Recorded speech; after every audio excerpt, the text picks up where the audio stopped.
ఇంద్రియాణి మనోబుద్ధి అస్య అధిష్టానం ఉచ్యతే.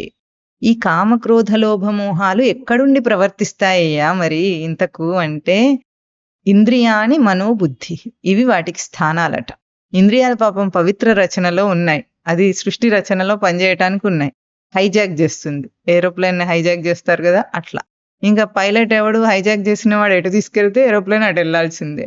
అట్లాగే ఈ కామం అనేది దాని సత్తాన్ని చాటుకోవడానికి ఇంద్రియాన్ని హైజాక్ చేస్తుందట ముందు.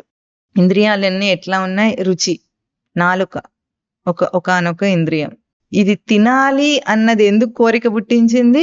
ఇంద్రియాన్ని హైజాక్ చేసిన ఆ కామమే మనస్సును కూడా హైజాక్ చేస్తుంది. వాడు జీవుడు మనస్సు అంటే ఉనికి గ్రహింపును హైజాక్ చేస్తుంది. ఇప్పుడు ఉనికిని గ్రహించకుండా హైజాక్ చేసి ఇప్పుడు బయట నుండి తీసుకురాపోయేదన్నా అంటుంది. అది జిహ్వకు చపలత్వం. జిహ్వకు చపలత్వం లేదు. ఏదైతే హైజాక్ చేయబడిందో రజోగుణ సముద్భవమైన కామం ఉందో దాని చేత ఇప్పుడు బయటి విషయాన్ని కోరుతుంది ఇంద్రియం అని మనం అనాలి. కానీ అది కోరలేదు, ఇంతకు మనస్సు కోరింది. మనస్సు తన ఉనికిని గ్రహించే తేజస్సును వదిలిపెట్టి ఇప్పుడు అన్య ప్రకాశాన్ని గ్రహించే తేజస్సుకు వెళ్ళిపోయింది. బుద్ధి వెనకాలుంది, బుద్ధిని కూడా హైజాక్ చేసిందటి కామం. ఎట్లా హైజాక్ చేసింది? ఉనికి నిలుపుకొనివ్వకుండా. బుద్ధి అంటే భద్రంగా ఉనికి నిలుపుకొని ఉండాలి, చక్కగా సేఫ్టీగా తనంతట తాను తన ఆవరణలో తాను ఉండాలి. అటువంటి దాన్ని ఏం చేసింది? ఆ సేఫ్టీని కూడా బద్దలు కొట్టింది. బద్దలు కొట్టి కామం దూరింది. ఏమంటుంది? బుద్ధి చెప్పాలి మనస్సుకు బుద్ధి, కానీ చెప్పనివ్వలేదు.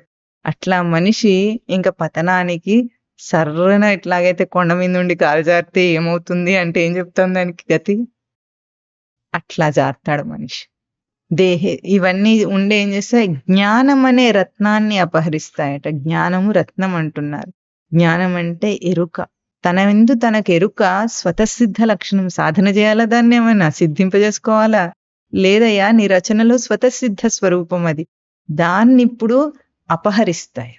అపహరించడం అంటే దొంగతనం చేయటం అని మనకు తెలుసు. అపహరణ అంటే హరణ అంటే గ్రహింపుకు తీసుకుంటే. ఎట్లా? అంటే తనకే రక్షణ లేకుండా గ్రహించేటట్టు చేస్తాయి. ఇక్కడ పుడుతుంది అహంత.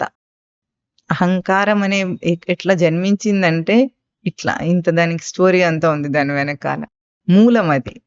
ఆ అహంత మనిషిని ఈ జీవభావం, ఈ లోకమంతా సత్యం అనుకునేటట్టు, పుట్టిన తర్వాత వచ్చిన అన్ని గుర్తింపులను సత్యం అనుకునేటట్టు చేస్తోంది.